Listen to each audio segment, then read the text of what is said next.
छे जीवन अमारू, महर्षि गुरुकुल प्राण की प्यारू, विद्या धाम छे जीवन अमारू।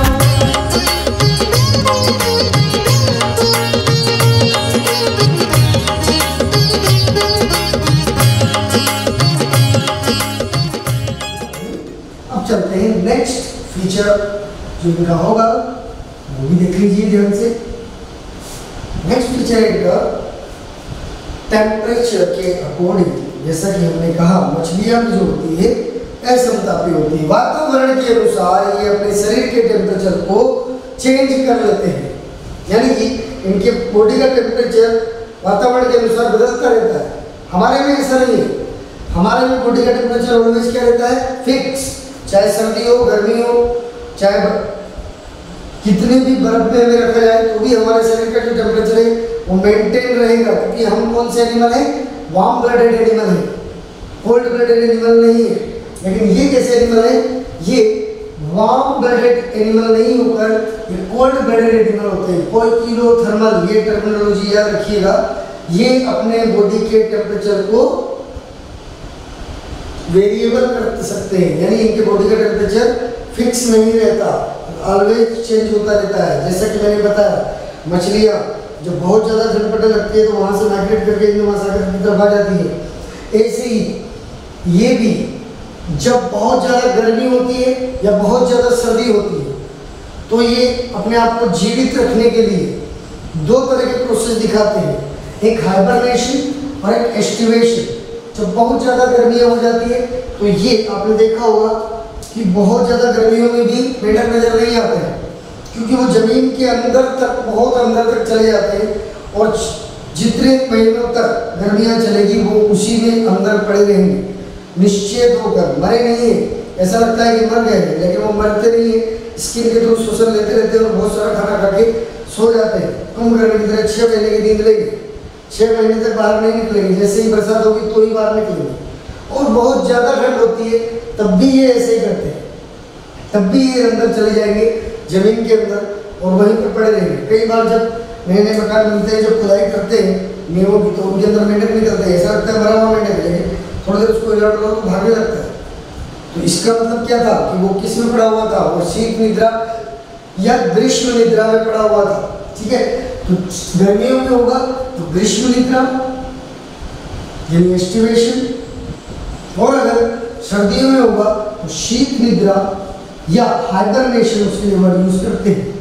और ऐसा ये क्यों करते हैं, क्योंकि ये कैसे एनिमल होते हैं, कोल्ड ब्लडेड एनिमल। जैसा कि हमने मछलियों में भी पढ़ा, ये ऐसे एनिमल हैं जिनके बॉडी का टेम्परेचर वातावरण के अनुसार बदलता रहेगा। अपनी बॉडी के टेम्परेचर को फिक्स नहीं रख सकते, इनके बॉडी का टेम्परेचर चेंज होता रहता है। ओके, कोल्ड ब्लडेड एनिमल के लिए ही एक और वर्ड यूज में आता है, एक्टोथर्मल। तो ये तीनों वर्डिंग याद रखिएगा, कुछ भी दे सकता है वो, आपसे बोल सकता है पोइकिलोथर्मल होते हैं क्या, यस, पोइकिलोथर्मल का मतलब भी क्या है, वही बात असमतापी। कोल्ड ब्लडेड एनिमल का मतलब भी क्या है, असमतापी।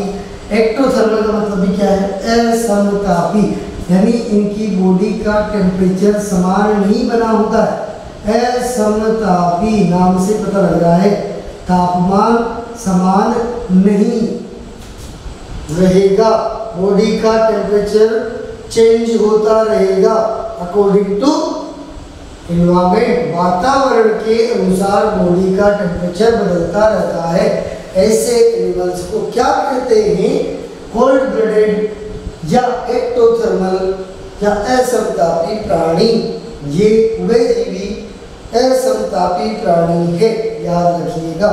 उभयजीवी के पहले जब हमने कास्ती मत्स्य पढ़ा, अस्थि मत्स्य पढ़ा, वो भी क्या थे, असमतापी। ये भी क्या है, असमतापी। लेकिन जब आप आगे जाओगे तो आप पढ़ोगे कि पक्षियों में और सस्तनों में ये कैसे आ गए, वार्म ब्लडेड समतापी प्राणी।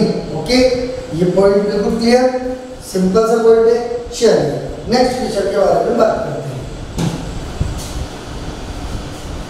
नेक्स्ट फीचर, टेम्परेचर के बाद अगला फीचर आता है नेक्स्ट कैरेक्टरिस्टिक, बॉडी फॉर्म।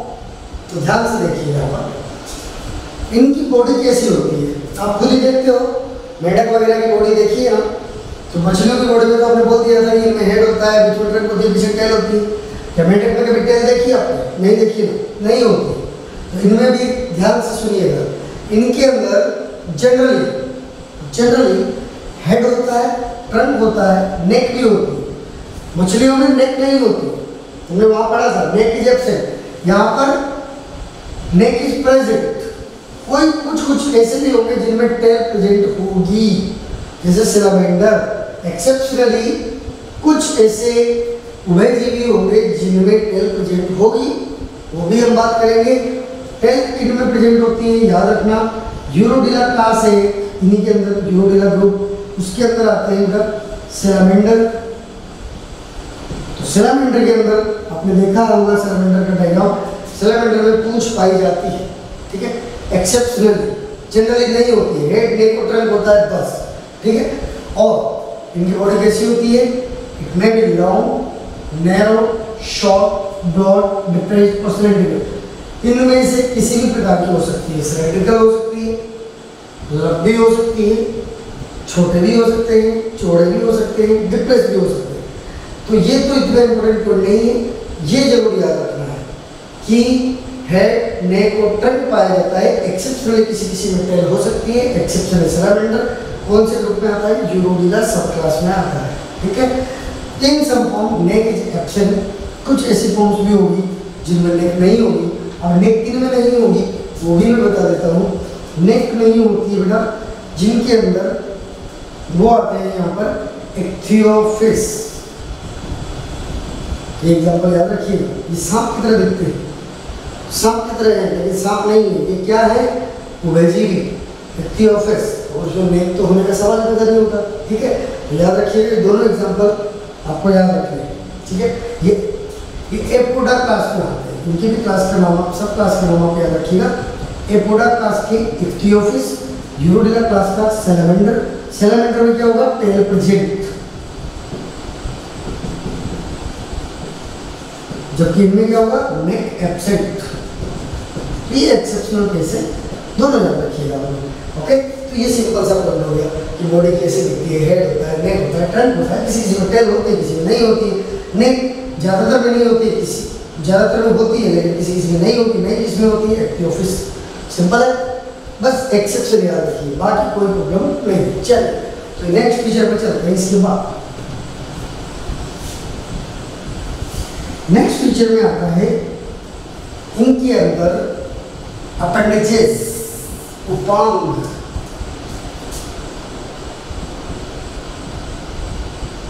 आपने पढ़ा है मछलियों के अंदर मीन पक्ष, अग्र वाले अलग, पिछले वाले अलग और पूंछ वाला अलग। वो मीन पक्ष भी उनके उपांग थे, तो इनमें भी उपांग हो गए लेकिन वो मीन पक्ष नहीं होंगे। मीन पक्ष ही अग्र और पश्च उपांगों में बदल जाते हैं। यानी जैसे हमारे दो हाथ दो पैर है, ऐसे ही इनमें भी two pair of pentadactyl limbs. Pentadactyl का मतलब 5 डिजिट जिनमें 5 उंगलियां हो, ऐसे इनमें दो हाथ दो पैर होते हैं। वो हाथ नहीं बोलकर बोल देते फोर लिम्स, अग्रपांग, पश्चपांग। तो याद रखिएगा, आपने मेंढक को देखा होगा, मेंढक के जो आगे वाले उपांग है, आगे वाले जो पैर है वो छोटे होते हैं, पीछे वाले जो होते हैं वो बड़े होते हैं। तो हिंड लिम्स यानी पीछे वाले पश्चपांग are larger than fore limbs. पीछे वाले पैर आगे वाले पैरों से बड़े होते हैं इन फ्लॉक्स एंड टोड्स। टोड और फ्रॉग दोनों में डिफरेंस पढ़ेंगे। क्या फर्क होता है टोड और फ्रॉग में? दिखते एक जैसे लेकिन अलग अलग है, ठीक है। तो ये आप रखिए दोनों। These are nearly the same size in salamander and newts। लेकिन अगर और पशुपांग दोनों इक्वल साइज के भी हो सकते हैं, जैसे कि सैलामेंडर में और न्यूट्स के अंदर होता है, दोनों पांग बराबर। जबकि मेंढक और टोड में क्या होता है? पीछे वाला बड़ा पैर, अग्र वाले जो पैर होते हैं वो छोटे होते हैं। फोर लिम्स, अग्र पांग छोटे, पशुपांग बड़े, दोनों को याद रखिए। और दोनों पैरों में कितनी उंगलियां होती है? 4 से 5 उंगलियां पाई जाती है। आगे वालों में 4 उंगलियां, पीछे वालों में 5 उंगलियां, ठीक है। और बहुत सारे अलग अलग, ये तो मेंढक की बात की मैंने, लेकिन और भी बहुत सारे एनिमल्स उभयजीवियों में आते हैं। तो उनके अंदर जनरली बताया गया है कि 4 to 5 डिजिट्स पाई जाएगी, ठीक है। किसी में 5 भी हो सकती है, किसी में 4 भी हो सकती है ना, ये भी याद रखिएगा। सैलामेंडर और मूस में अगर पशुपाल दोनों बराबर साइज के होते हैं, सेम साइज के होते हैं, ये पॉइंट याद रखिएगा। तो ये उपांगों के बारे में बात हुई। अगर उपांग पशुपाल दो उपांग होते हैं, मेन पक्ष किस में कन्वर्ट हो गए, यहाँ पर उपांग में कन्वर्ट हो गए। Clear, simple. चलिए आगे चलते हैं। नेक्स्ट फीचर इसके बाद आता है अपेंडिजेस के अंदर ही सब में उपांग है, लेकिन एक ये जो आप डायग्राम देख रहे हो, देखिए ऐसा नहीं दिख रहा जैसे कि सांप है, लेकिन ये सांप नहीं है। सांप जैसा दिखता है कि सांप नहीं है, क्योंकि इसके जो कैरेक्टरिस्टिक है अंदर के वो सारे उभयजीवियों के समान है। 3 चैम्बर हार्ट, ठीक है, और भी बहुत सारे कैरेक्टरिस्टिक, लंग्स इज प्रेजेंट, ठीक है। तो सिर्फ कुछ एम्फीबियंस में अपेंडेजेस के अंदर एक्सेप्शन है ये, अगर पशुपांग इनमें नहीं होंगे, हाथ पैर नहीं पाए जाते, तो लिम्स आर एब्सेंट। कौन सी class? Apoda. Example is Ichthyophis, इसका नाम है इक्थियोफिस, ठीक है। फिश नहीं है लेकिन इक्थियोफिस बोलते हैं इसे, ठीक है। तो ये पॉइंट याद रखिएगा कि ऐसा एकमात्र उभयजीवी जिसमें उपांग नहीं पाए जाते, उपांग अनुपस्थित होते हैं, ठीक है। कौन सी सुपर क्लास में आता है? एपोडा क्लास में आता है। एपोडा नाम नहीं है जीव का, एपोडा किसका नाम है? सब क्लास का। जीव का नाम है इक्थियोफिस। क्वेश्चन नीट के लिए इंपॉर्टेंट है क्योंकि ये एक्सेप्शनल केस है। डिजिट्स के अंदर अब उंगलियां होती हैं, इनमें तो है नहीं, इनमें तो डिजिट नहीं, इनमें तो उपांग नहीं है। लेकिन जिनमें उपांग है उनमें आप देखोगे कि उनमें कोई पंजे नहीं होते, नाखून नहीं होते, ठीक है। तो पंजे और नाखून इनकी उंगलियों में नहीं पाए जाते। Without claws, digits are without claws and nails and hoofs and over here webs.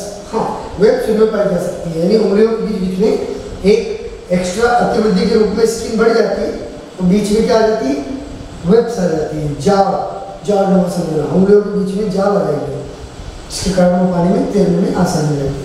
Webs हो सकते हैं, ऑफन कभी कभी हो सकते हैं, सब में नहीं होंगे, ठीक है। तो क्लोज नहीं होंगे, ये बात याद रखिएगा। डिजिट्स के भी, डिजिट्स के अंदर नाखून और क्लोज नहीं होते। नेक्स्ट पॉइंट, इसके बाद हम डिस्कस कर लेते हैं। नेक्स्ट पॉइंट अपेंडिजेस कंप्लीट हो। अपेंडिजेस के बाद अगला पॉइंट बेटा इसके अंदर जो आएगा, देखिए वो है इनकी स्किन। ध्यान से देखिए इस डायग्राम कि नवाब साहब क्या कर रहे हैं, सो रहे हैं मजे में, बड़े बड़े आराम से सो रहे हैं। आपको सोना नहीं है, लेकिन अभी जागने का वक्त है ना, पूरी दम से तैयारी करनी है। इसको देखकर आप भी ऐसे सोना चाहिए, ओके। तो ये पॉइंट कि भाई स्किन कैसी होती है उसमें चलते हैं हम। उनको देखकर ज़्यादा आराम में आने की आवश्यकता नहीं है, क्योंकि ये आपका टाइम बाद में आएगा जब आप आराम से सो सकते हैं। अभी सोने का नहीं है, अभी मेहनत करने का है, पूरा दम लगा कर। देखिए स्किन, इनका स्किन कैसा होगा? इनका जो स्किन होता है जनरली स्मूथ होता है, मॉइस्ट होता है, भेजयुक्त होता है, चिकना होता है। म्यूकस ग्लैंड पाई जाती है, किसी किसी में पोजन ग्लैंड भी हो, जैसे ब्यूटी, बराबर ना, उनके अंदर पोइजनस ग्लैंड भी होती है। जनरली इनकी स्किन में म्यूकस ग्लैंड्स होगी, जिसके कारण वो कैसी होगी? श्लेष्मीय स्किन होगी। और इनकी skin highly vascular and is respiratory in most species. Skin के द्वारा ये श्वास ले सकते हैं। श्वास लेने में भी बहुत सारे उभयजीवियों में स्किन हेल्प करती है। क्यों? क्योंकि इनकी स्किन हाईली वेस्कुलर है। हाईली वेस्कुलर का मतलब इनके अंदर रुधिर केशिकाओं का घना जाल है, बहुत ज्यादा मात्रा में रुधिर सप्लाई होती है, उसको बोलते हैं highly vascular. Blood supply is high in their skin. तो ब्लड सप्लाई है, फटाफट ब्लड के अंदर क्या मिलेगी? ऑक्सीजन और कार्बन डाइऑक्साइड पार हो जाएगी। तो स्किन जो है वो किस में हेल्प करती है? रेस्पिरेशन में भी हेल्प करती है। मेंढक भी स्किन के थ्रू श्वसन लेता है। जब वो किस में चला जाता है? शीत निद्रा या ग्रीष्म निद्रा में, जब वो बहुत ज्यादा ठंड या बहुत ज्यादा गर्मी होती है तो मैंने कहा ना कि वो शीत निद्रा में चला जाता है या ग्रीष्म निद्रा में चला जाता है, उस समय वो श्वास किससे लेगा? स्किन से ही लेगा। उसके बाद नेक्स्ट इंपॉर्टेंट पॉइंट, स्किन के अंदर ही स्केल्स आर मोस्टली एब्सेंट। भिंगड़ा इनकी स्किन के ऊपर अनुपस्थित होंगे, मछलियों के समान इनके ऊपर कोई स्केल्स नजर नहीं आ रहा है ना। तो स्केल्स जनरली एब्सेंट होते हैं, एक्सेप्शनली केवल एक केस है जिसके ऊपर स्केल्स प्रेजेंट होंगे, वो भी कौन सा है? वही है एपोडा क्लास वाला इक्तियोफिस। इक्तियोफिस में स्केल्स प्रेजेंट होते हैं।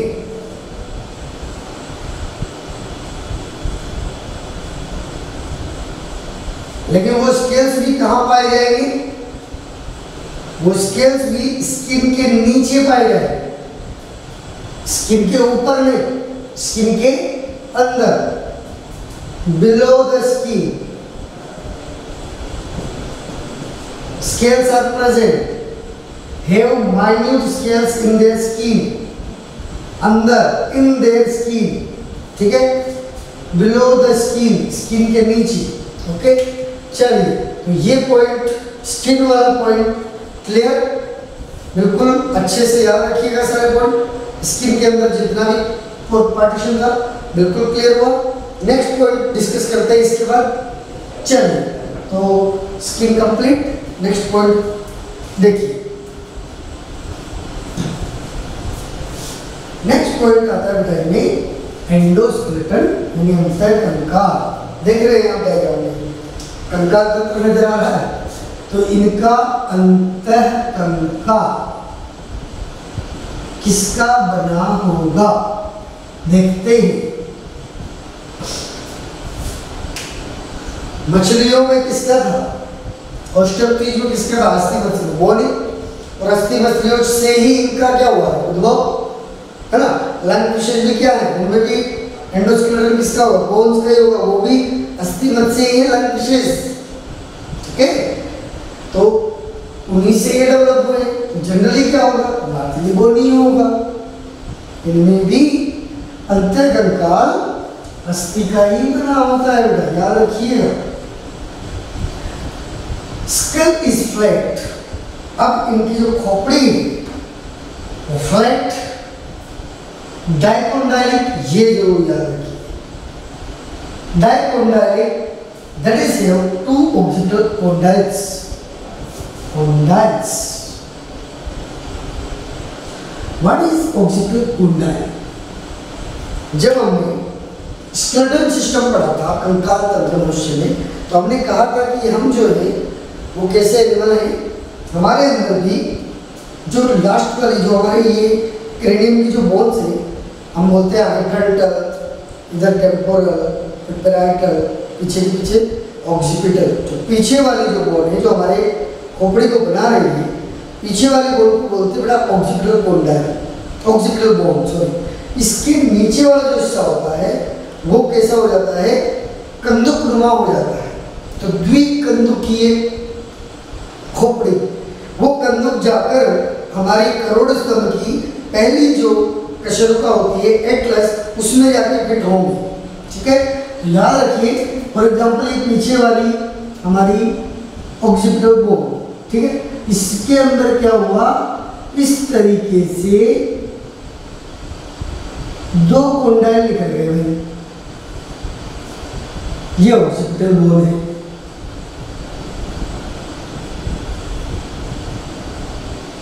ऑक्सीपिटल बोन में से ये दो गोल गोल कंदुक नुमा संरचनाएं जो निकलती है, इन कंदुक नुमा संरचनाओं को बोलते हैं ऑक्सीपिटल कोंडाइल। और ये कोंडाइल जाकर पहली जो वर्टिब्री होगी हमारी प्रथम कशेरुका एटलस जिसे कहते हैं, उसमें जाकर फिट होते हैं। फिर एटलस किससे जाकर जुड़ती है? एक्सिस से जुड़ती है ना। तो हमारे अंदर तो एटलस और एक्सिस दोनों ही रिस्पॉन्सिबल है हमारे हेड की मूवमेंट कराने के लिए। जब हम यस यस करते हैं तो हम कौन सी बोल को यस बोल बोलते हैं? एटलस। जबकि ऐसे ऐसे करते हैं नो नो, तो नो बोल किसको बोलते हैं? नो बोन बोलते हैं एक्सिस को। तो यहाँ पर भी कौन सी बोन इनके हेड को मूवमेंट कराने में रिस्पॉन्सिबल होगी, उसके लिए बात देखते हैं। The first vertebrae atlas is specialised to provide the some movement. तो इनमें जो फर्स्ट वर्टिब्रे केवल और केवल एटलस ही इनके हेड को मूवमेंट कराने में, मूवमेंट ऑफ हेड की मूवमेंट, खोपड़ी या जो हेड है सिर है उसको मूव करवाने में एटलस का ही योगदान होता है केवल, ये भी याद रखिएगा। और तीसरी बात, नोटोकॉर्ड डज नॉट परसिस्ट। यानी नोटोकॉर्ड किसमें कन्वर्ट हो गई, देखिए यहाँ पर ये वर्टिब्रे आ रही है, कशेरुकाएं निकल रही है, तो कशेरुकाओं में परिवर्तित हो गई, मतलब करोड़ स्तंभ में परिवर्तित हो चुकी है, तभी तो प्रश्नवंशी है, ठीक है।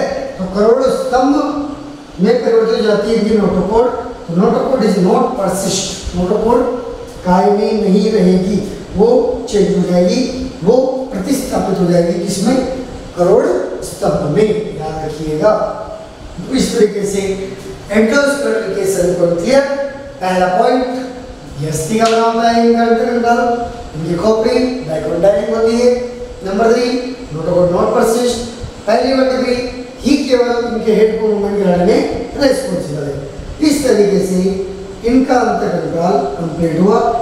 इसमें सभी बोन्स के नाम बताए गए हैं, बट आपको वो सब याद नहीं रखने। नेक्स्ट पॉइंट डिस्कस करते हैं इसके बाद। नेक्स्ट फीचर दैट इज,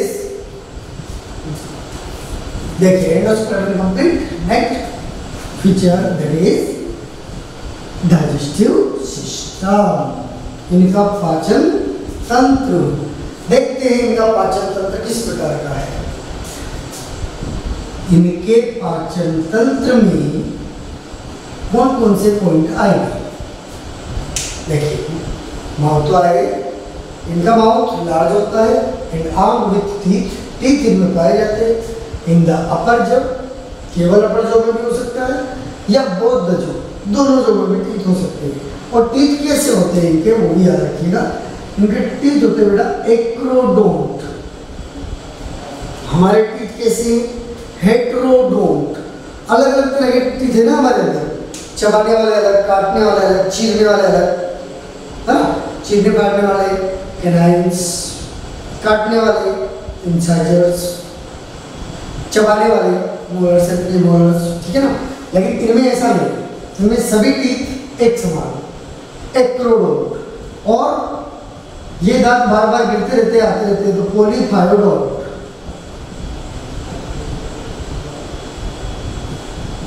ठीक है, हमारे दांत किसमें होते हैं, बोन के अंदर फिट है तो थिकोडोंट है, इनमें ऐसा नहीं है, ठीक है। तो एक्रोडोंट, पॉलीथायोडोंट, ये दोनों बढ़िया रखिएगा, ठीक है। उसके बाद टी था एक्रोडोंट, हमने पहले डिस्कस कर लिया, ठीक है। देखिए टीथ कैसे होंगे, एक्रोडोंट। एक्रोडोंट का मतलब क्या होता है, सभी टीथ एक समान, ओके। जबकि हमारे में कैसे होते हैं, हेट्रोडोंट, ठीक है। इस तरीके से दोनों पॉइंट याद रखिएगा। और जीवन काल में कई बार टीथ गिरते आते ही जाते हैं, ठीक है। डाइजेस्टिव सिस्टम में नेक्स्ट पोर्शन एक और डिस्कस करते हैं। चलिए अगला फीचर, नेक्स्ट फीचर चलते हैं अगला पॉइंट। उससे पहले आप लोगों को ये डायग्राम जरा समझ लीजिएगा। इसमें देखिएगा, इसके अंदर डाइजेस्टिव सिस्टम में यहाँ पर जब हम इसको हार्ट तोड़ रहे हैं तो ये यहाँ पर इसका हार्ट होता है, और ये हार्ट लगातार धड़कता रहता है। मतलब समझो बात, मतलब हमने इसको पूरा चीर दिया, चीरने के बाद भी इसका हार्ट लगातार धड़क रहा है। इसका मतलब क्या है, इसका मतलब ये है कि इनका हार्ट कैसा है, मायोजेनिक है कि न्यूरोजेनिक है। हमारा हार्ट कैसा है, मायोजेनिक, इनका भी हार्ट कैसा है, मायोजेनिक हार्ट है, इसीलिए तो धड़कता रहेगा, ये बात याद रखिए। चलिए तो अगला पॉइंट डिस्कस करेंगे, इसके बाद नेक्स्ट पॉइंट चलते हैं डाइजेस्टिव सिस्टम के अंदर ही अगला पॉइंट। चलिए next point, next feature digestive के अंदर ही amphibians are the first vertebrate to have the true tongue. ये पहले ऐसे वर्टिब्रेट है, कशेरुकी है, ऐसे पशुपक्षी है जिनमें पहली बार, it is very very important, true tongue. अब टंग तो पहले भी थी, लेकिन ट्रू टंग का मतलब क्या है यहाँ पर? ट्रू टंग का मतलब होता है ऐसी टंग जो मूवमेंट कर सके। क्या कर सके? मूवमेंट। प्रोट्रूसिबल टंग है, यानी इसको बाहर निकाल सकते हैं, अंदर ले सकते हैं। इनके टंग में मसल्स पाई जाती है, तो इनके टंग पर इनका कंट्रोलिंग है। ठीक है, ट्रू टंग का मतलब है ये टंग को मूवमेंट कर सकते हैं, मसल्स पाई जाती है, प्रोट्रूसिबल, बाहर निकाल सकते हैं, अंदर ले सकते हैं। आपने देखा होगा मेंढक की जो टंग होती है, मेंढक कीट को कैसे पकड़ता है? फटाफट अपनी जीभ को बाहर निकालता है और फटाफट पकड़ के अंदर खींच लेता है। तो ऐसी क्यों कर पा रहा है ऐसा? क्योंकि उसकी टंग में मसल्स है जिस पर इसका कंट्रोल है। तो ऐसी टंग जो होती है जो प्रोट्रूसिबल हो, मूवमेंट कर सकती हो, ठीक है, उसे ही बोलते हैं ट्रू टंग। तो पहली बार, फर्स्ट वर्टिब्रेट, पहले ऐसे पृष्ठवंशी जिनमें प्रथम पृष्ठवंशी जिनमें ट्रू टंग पाई जाती है, वो कौन है? एम्फीबियंस। उसके बाद भी आगे टंग आएगी, अब तो सब में ट्रू टंग होगी, लेकिन पहली बार किसमें आई? उभयजीवी होगी। Okay, tongue is soft, mucus coated and attached at the front end in frogs and toads. किससे अटैच रहेगी? जैसे हमारी टंग है, किससे अटैच है? अंदर अटैच है ना, क्रेनियम लिंगुई। ठीक है, इनमें भी ऐसे attach at the front and in the frog, इनके अंदर आगे की तरफ चिपकी रहेगी और फटाफट आगे जाएगी फ्रंट एंड पर, पीछे की तरफ नहीं। एलिमेंट्री के नाम ग्रेड शिप क्लोएका, जैसे मछलियों में पढ़ा था अपने क्लोएका। तो इनमें भी माउथ के बाद देखिए यहाँ पर डायग्राम में, माउथ से कंप्लीट शुरू हुई पिंक पिंक कलर में, ये कंटिन्यू इंटेस्टाइन चल रही है, आंत चल रही है, और ये लास्ट में जाकर कहाँ खुल रही है? क्लोएका में, अवसारणी में खुल रही है। अवसारणी, अवसारणी किसे कहते हैं? मुलासे क्यों नहीं कहा, एनस क्यों नहीं कहा? क्योंकि इनके अंदर जिस ओपनिंग के द्वारा एलिमेंट्री केनाल जो इनकी पाचन नली है वो खुलेगी, उसी के द्वारा, उसी छिद्र के द्वारा, उसी छिद्र से रिप्रोडक्टिव ऑर्गन भी खुलेंगे। नर जन मार्ग, मादा जन मार्ग, सब मार्ग उसी में खुलेंगे। इसी वजह से इसको मलाशय नहीं कहा, केवल मल के उत्सर्जन के लिए नहीं है ये, इनमें रिप्रोडक्टिव यानी गैमेट्स भी रिलीज करने के लिए यही कॉमन पाथवे होता है। ठीक है, तो इसलिए इसको क्लोएका कहा गया, ये याद रखिएगा। मछलियों में भी हमने कहा था कि अवसारणी पाई जाती है, कौन सी मछलियों में? सोच के बताइए। ठीक है, alimentary canal leads into the cloaca, अवसारणी में खुलेगा। इस तरीके से ये डाइजेस्टिव सिस्टम में हमने पढ़े। डाइजेस्टिव सिस्टम में ट्रू टंग पाई जाती है। क्यों बोलते हैं ट्रू टंग? मसल प्रोड्यूसिबल होती है, मसल पाई जाती है, इच्छा से इसको बाहर अंदर ले सकते हैं। और एलिमेंट्री केनाल की जो लास्ट ओपनिंग होगी जहाँ पर खुलेगी उसे अवसारणी छिद्र कहते हैं, जिसे क्लोएका बोलते हैं अंग्रेजी में। क्यों बोलते हैं? क्योंकि यहाँ पर जलन छिद्र भी खुलते हैं। ठीक है, ओके, चलिए, तो इस तरीके से इनका डाइजेस्टिव सिस्टम भी आप लोगों ने कंप्लीट किया। नाउ नेक्स्ट फीचर, इसके बाद अगला फीचर हम डिस्कस करेंगे। चलिए, वेरी वेरी इंपॉर्टेंट, अगर इनमें से क्वेश्चन कहीं से बनता है ज्यादातर तो वो यहीं से बनता है। ये है इनका रेस्पिरेटरी सिस्टम, श्वसन तंत्र। हमारे में श्वसन के लिए क्या होता है? फेफड़ा। इनमें अलग अलग ऑर्गन्स के द्वारा श्वसन किया जा सकता है। यानी कि ये सबसे मेन तो लंग्स ही है, यानी फेफड़ा के द्वारा श्वसन, उसे क्या बोलते हैं? Pulmonary respiration. ठीक है, सबसे मेन तो यही है। लेकिन ये क्या करते हैं? ये बक्कोफेरिंजियल कैविटी, जो कंठ नली है इनकी, मुख कंठ नली है कैविटी, मुख कंठ नली है गुहा, उसके द्वारा भी ये श्वास ले सकते हैं। आपने देखा होगा मेंढक के अंदर ये जो नीचे वाला हिस्सा होता है, ये लगातार ये नीचे ऊपर करके भी इसको करते रहते हैं। तो ये क्यों करते हैं ऐसा? क्योंकि इनकी बक्कोफेरिंजियल कैविटी होती है यहाँ पर, ये नीचे ऊपर इसलिए करते हैं ताकि ज़्यादा से ज़्यादा एयर को ये अंदर ले सके, क्योंकि इनकी लाइनिंग जो होती है बक्कोफेरिंजियल कैविटी की वो हाईली वेस्कुलर होती है, हाईली वेस्कुलर, यानी कि उसमें रुधिर वाहिनियों का जाल पाया जाता है, बहुत सारी रुधिर वाहिनियां वहां पर पाई जाएंगी।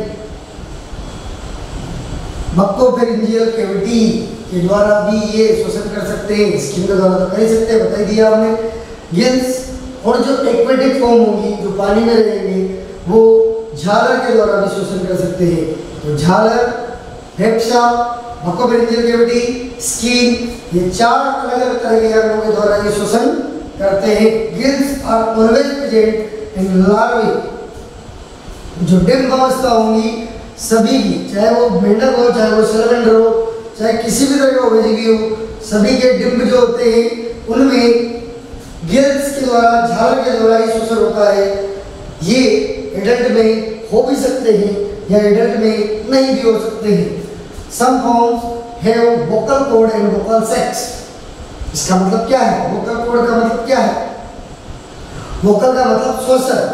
श्वसन के लिए जो कॉर्ड है, ठीक है, जो इनके अंदर आवाज करने के लिए जो कॉर्ड पाए जाते हैं उन्हें वोकल कॉर्ड्स कहते हैं। याद रखिएगा, ये वोकल कॉर्ड के द्वारा ध्वनि उत्पन्न कर सकते हैं। आपने देखा होगा मेंढक ट्र ट्र ऐसी आवाज निकालता है, तो वो कहाँ से निकालता है? क्योंकि उसके अंदर क्या मौजूद है? रेस्पिरेटरी सिस्टम में वोकल कॉर्ड मौजूद है, वोकल सैक्स मौजूद है।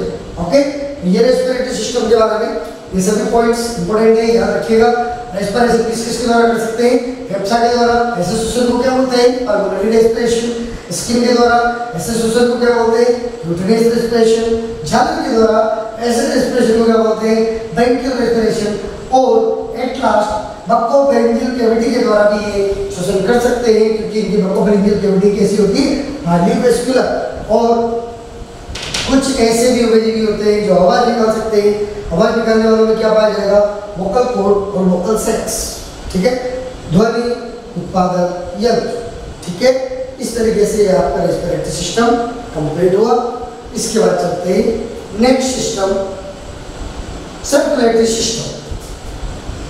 देखिए जरा, रेस्पिरेटरी सिस्टम जो होता है, सर्कुलेटरी सिस्टम जो होता है इनका, रेस्पिरेटरी कंप्लीट हो गया। सर्कुलेटरी सिस्टम यानी कि परिसंचरण तंत्र।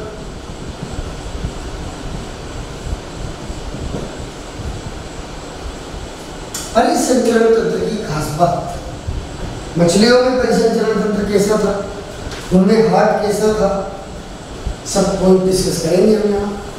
उनमें 2 चेम्बर हार्ट था, इनमें 3 चेम्बर हार्ट है। पहली बात, 3 चेम्बर में ये देखिए, ये हार्ट का डायग्राम, इसमें 2 ऊपर क्या है और एक लेफ्ट और right, right atrium, left atrium, और एक सिंगल क्या है? वेंट्रिकल, यानी कि 2 कर्ण और एक क्षेपक होता है। और दूसरी बात, जो मछलियां थी 2 चेम्बर, उससे ये क्या है? ज्यादा विकसित हो गया। Left and right auricle, left में और राइट में आप देख पा रहे हैं, यहाँ से अशुद्ध रुधिर किस में जा रहा है? राइट एट्रियम में। ये यहाँ से यहाँ होकर फिर किस में जा रहा है? फेफसा में। फेफसा से शुद्ध होकर किस में आ रहा है? लेफ्ट एट्रियम में। तो वही चीज इन्होंने लिखी है कि लेफ्ट और राइट एट्रियम जो है, receive the blood from the lungs and rest of the body. वो पूरी बॉडी से राइट एट्रियम रिसीव कर रहा है, लंग्स से लेफ्ट एट्रियम रिसीव कर रहा है। तो दोनों पॉइंट आपको याद रखने हैं, ठीक है। लेफ्ट एंड राइट, लेफ्ट वाला किससे रिसीव करता है? लंग्स से। राइट वाला किससे रिसीव करता है? रेस्ट ऑफ द बॉडी से, ठीक। अब ये दोनों शुद्ध ब्लड फेफसा से जो आएगा वो कौन सा ब्लड आता है? शुद्ध ब्लड, ऑक्सीजनेटेड, ठीक है। जबकि यहाँ से जो ब्लड इसमें आया है, सॉरी, ये जो ब्लड पूरी बॉडी पार्ट से आया है, ये कौन सा ब्लड है? डीऑक्सीजनेटेड, अशुद्ध ब्लड है ना। तो ये अशुद्ध ब्लड किसमें आता है? राइट एट्रियम में। शुद्ध ब्लड किसमें जाता है? लेफ्ट एट्रियम में। और दोनों ही ब्लड, शुद्ध और अशुद्ध, ये एक साथ किसमें चले गए? क्षेपक में।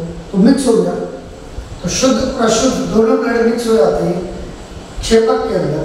तो क्षेपक जो होगा अब वो यहाँ से पंप करेगा पूरी बॉडी में, तो पूरी बॉडी में जो पंप होगा तो कौन सा ब्लड होगा? मिक्स ब्लड होगा, शुद्ध ब्लड पंप नहीं होगा।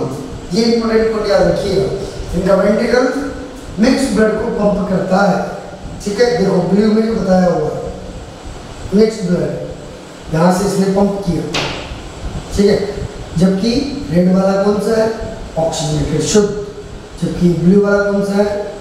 देखो ब्लू वाला डीऑक्सीजनेटेड अशुद्ध ब्लड। अशुद्ध ब्लड आया, मिक्स हुआ, मिक्स ब्लड यहाँ गया, शुद्ध हुआ, फिर मिक्स हुआ, फिर ये पूरी बॉडी में सर्कुलेट कर दिया गया, ठीक है। याद रखिएगा mix blood is pumped bye ventricles, यानी उनके हार्ट के द्वारा भी मिक्स ब्लड पंप किया जाता है। इस तरीके से सर्कुलेटरी सिस्टम में इंपॉर्टेंट पॉइंट बस एक है, 3 चैम्बर हार्ट, और दूसरा पॉइंट है ये मिक्स ब्लड को ही पूरी बॉडी में पंप कर सकते हैं, ओके।